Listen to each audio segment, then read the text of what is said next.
Hello guys, welcome back to my channel sign with Nikhil में।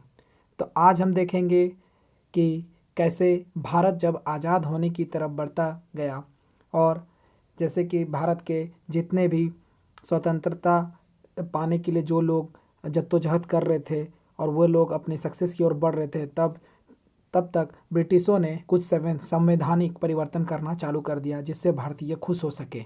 तो इसी में हम देखेंगे कि संवैधानिक परिवर्तन 1909 से लेकर 1935 तक कैसे होते रहा। तो ये मैं तीन इसके लिए वीडियो निकालूंगा। एक 1919 का भारतीय परिषद अधिनियम, फिर 1919 का भारतीय परिषद अधिनियम और 1935 का भारतीय परिषद अधिनियम। तो आज ये फर्स्ट वीडियो है 1909 का भारतीय परिषद अधिनियम। तो इसको हम लोग मॉर्ले मिंटो सुधार भी कहते हैं। इसको आप लोगों ने सुना होगा कि मॉर्ले मिंटो सुधार, पर ये आप जानते होंगे कि नहीं ये मुझे नहीं पता, मैं मगर बता दे रहा हूँ कि इसे भारतीय परिषद अधिनियम 1909 भी कहते हैं। तो ब्रिटिश सत्ता के दौरान 1909 से 1935 के बीच अनेक संवैधानिक परिवर्तन हुए जिनका वर्णन निम्नलिखित है। तो आज हम देखेंगे भारतीय परिषद अधिनियम के 1909 का क्या क्या सुधार हुआ, जिसे हम मॉर्लिमेंटो सुधार भी कहते हैं। तो आइए शुरुआत करते हैं। तो इसका पहला सुधार था 1909 का एक्ट कांग्रेस में उदारवादियों तथा मुसलमानों को अपने पक्ष में मिलाने के लिए लाया गया था। तो मैंने जैसे ही कहा कि भारतीयों को खुश करने के लिए ये एक्ट को लाया गया था, तो 1909 का एक्ट उदारवादियों तथा मुसलमानों को एक करने के लिए लाया गया था।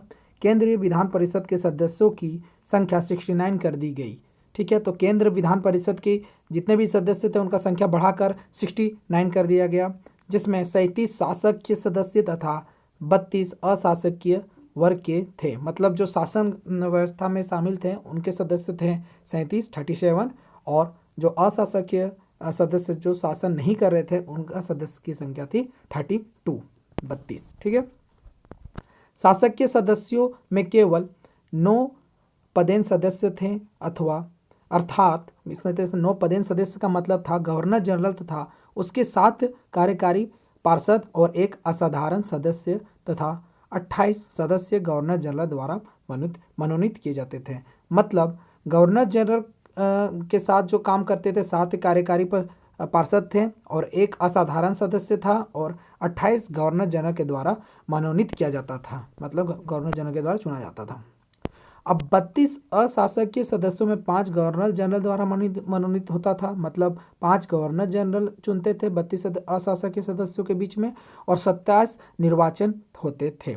27 सदस्यों में भी 13 साधारण निर्वाचन मंडल द्वारा चुने जाते थे और शेष 14 में से 12 विशेष निर्वाचन मंडल से जाते थे। ठीक है, तो ये अलग अलग कैटेगरी से आ रहे थे सभी कोई को, और सभी कोई को अलग अलग जगह से लिया जा रहा था। ठीक है, इन 12 विशेष निर्वाचन मंडल वालों में से 6 विभिन्न प्रांतों के भूमिपतियों के निर्वाचन मंडल तथा बंगाल के वाणिज्य मंडलों को दिए गए थे। अब इनमें से भी 6 कहाँ से आते थे, तो भूमिपतियों के निर्वाचन मंडल से आते थे और बंगाल के वाणिज्य मंडल से आते थे। ठीक है, नेक्स्ट, केंद्रीय तथा प्रांतीय विधानसभा के सदस्यों को वाद विवाद करने तथा पूरक प्रश्न पूछने का अधिकार दिया गया। ठीक है, तो केंद्रीय तथा प्रांतीय विधानसभा को पहले प्रश्न पूछने का, वाद विवाद में भाग लेने का कोई अधिकार नहीं था। अब उन लोगों को ये अधिकार दे दिया गया, वो प्रश्न पूछ सकते थे, जो भी इनके डाउट होता था वो पूछ सकते थे सभा में। अब सदस्य वार्षिक बजट पर विचार कर सकते थे तथा प्रस्ताव प्रस्तुत कर सकते थे। अब वे उन्हें को बजट पे भाषण कह सकते हैं या फिर विचार करने का कोई अधिकार नहीं था, बट अब इसमें मॉडलिमेंटो सुधार में जो 1909 में हुआ उसमें यह अधिकार उन्हें दे दिया गया। नेक्स्ट, इन अधिनियम का सबसे विवादास्पद प्रबंध था मुसलमानों के लिए पृथक निर्वाचन क्षेत्रों की व्यवस्था, जिसने सांप्रदायिकता का बीज बो दिया। अब इसको इसलिए बुरा माना गया कि इसमें भी मुस्लिमों को कुछ ज़्यादा ही पृथक बनाने या फिर उन्हें स्पेशल वैल्यू देने का काम किया गया और ये एक सांप्रदायिकता का बीज बो दिया। ठीक है, नेक्स्ट, इस अधिनियम का लक्ष्य भारतीय वासियों को उत्तरदायी सरकार प्रदान करना नहीं बल्कि विधान परिषदों को परामर्शदात्री संस्थाओं के रूप में विकसित करना था। अब एक भारतवासियों के लिए ये अधिनियम ऐसा नहीं था कि उत्तरदायी सरकार प्रदान करना। उत्तरदायी मतलब ही कि सरकार जवाबदेही करे, मतलब कोई भी काम करे तो उसका जवाब देना पड़े उसको कि वो क्यों कर रही है, कि इसका क्या फ़ायदा होगा। वैसा नहीं था उन लोगों का मकसद। उन लोग का मकसद था कि विधान परिषदों को परामर्शदात्री संस्थाओं के रूप में विकसित करना था। ठीक है। वोट देने का अधिकार उन्हीं लोगों को दिया गया जिनकी वार्षिक आय 15,000 रुपये थी या 10,000 रुपये लगान के रूप में देते थे। अब वोट भी गिने चुने लोगों को ही देने का अधिकार था, जिनमें उन लोगों ने क्राइटेरिया रखा था कि जिनका वार्षिक आय 15,000 रुपये है थी या फिर 10,000 रुपये वे लगान के रूप में देते थे। ठीक है। नेक्स्ट 1909 में अधिनियम की एक महत्वपूर्ण उपलब्धि रही कि इसकी कुछ उपलब्धियां रही थी, वे देख लेते हैं। भारत सचिव की परिषद तथा भारत के वायसराय के कार्यकारिणी की परिषद में सर्वप्रथम भारतीय सदस्यों को मनोनीत किया गया। अब इसमें एक अच्छा काम किया गया कि जो भारत सचिव की परिषद था तथा भारत के वायसराय के कार्यकारिणी के परिषद था जिसमें वायसराय भी रहते थे हेड, उसमें भारतीय सदस्यों को भी सम्मिलित किया गया, जिसमें 2 भारतीय के पी गुप्ता तथा सैयद हुसैन बिलग्रामी को इंग्लैंड स्थित भारत सचिव की परिषद में नियुक्त किया गया। तो हम लोगों के 2 भारतीय इसमें नियुक्त किए गए थे, के.पी. गुप्ता और सैयद हुसैन बिलग्रामी। ठीक है। सत्येंद्र नाथ सिंह वायसराय की कार्यकारिणी परिषद के सदस्य नियुक्त हुए थे। अब सत्येंद्र सिंह वायसराय की कार्यकारिणी परिषद में के सदस्य नियुक्त हुए थे। ठीक है।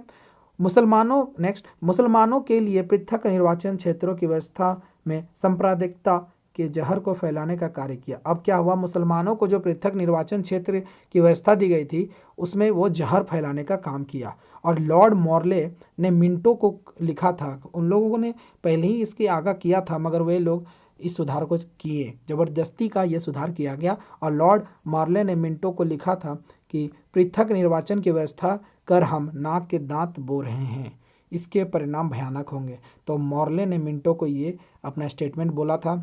और के.एम. मुंशी के अनुसार इसने उभरते हुए प्रजातंत्र को जान से मार डाला। और के.एम. मुंशी जो राइटर हैं उन्होंने कहा कि इसने उभरते हुए प्रजातंत्र, जो अभी भारत में उभर रहा था प्रजातंत्र, उसको ही मार डाला। और महात्मा गांधी ने भी अपना एक स्टेटमेंट दिया था कि मॉर्ले मिंटो सुधार ने हमारा सर्वनाश कर दिया। और महात्मा गांधी ने कहा कि यह मॉर्ले मिंटो जो सुधार हुआ था 1909 में, वो हमारा सर्वनाश कर दिया। तो आशा करता हूं कि आपको मॉर्ले मिंटो सुधार में क्या क्या सुधार हुए और मॉर्ले मिंटो के द्वारा क्या क्या सुधार किया गया वो पूरी अच्छी तरीक़ा से क्लियर हो गया होगा। मैंने आपको पॉइंट बाय पॉइंट इसलिए बता दिया क्योंकि इसमें आपको कोई भी डाउट नहीं रहे और आपको नोट्स बनाने में भी कोई ना दिक्कत हो। तो आप इसी तरह मेरे साथ बने रहिए वीडियो में और अपने दोस्तों के साथ शेयर ज़रूर करें। So thank you.